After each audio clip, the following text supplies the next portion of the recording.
Hi there, Vince Mohr, your mortgage professional on the Central Coast, Central Valley, and beyond. And today in this video, I'd like to talk to you about having your seller pay for some or all of your closing costs. And if you find these videos informative, please consider subscribing to my channel, as I provide lots of good information on home loans, real estate, and the market in general. I recently met with a young couple to get them pre-approved, and they were on a limited budget. They were working with about 3 to 5% down.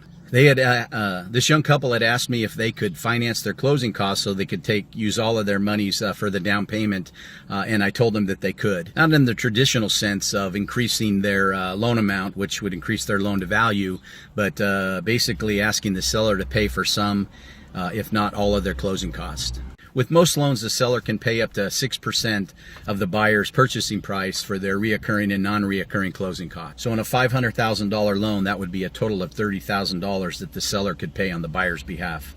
Most loans cost anywhere from 1.5% to 2.5% of the loan amount, depending upon if you're going to, if there's points or not. So in the case of the young couple that I was getting pre-approved, I basically just told them that rather than hammer the seller on their asking price, to offer them a full price offer, or maybe even offer them a little bit more. And my suggestion was not only to pay for their reoccurring and non-reoccurring closing costs, but also to pay for their mortgage insurance up front, completely paying it off so they wouldn't have mortgage insurance in their monthly payment. For every $10,000 borrowed, that's only an additional $1,000 down, and would only change their payment by $50. So I said, if you increase the amount that the seller pays on your behalf, in essence, you financed your closing cost without changing the loan to value of your loan. With mortgage insurance, you can pay for all of it up front.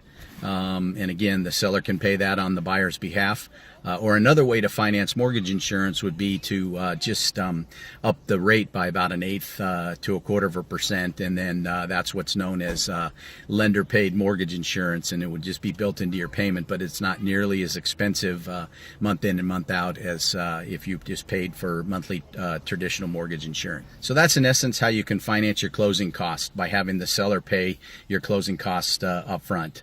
Your reoccurring, non-reoccurring, any discount points to buy your interest rate down, and to pay off your the entire mortgage insurance up front. Thank you for taking the time to watch this video. And again, if you found it informative, please subscribe, like, and share to my channel.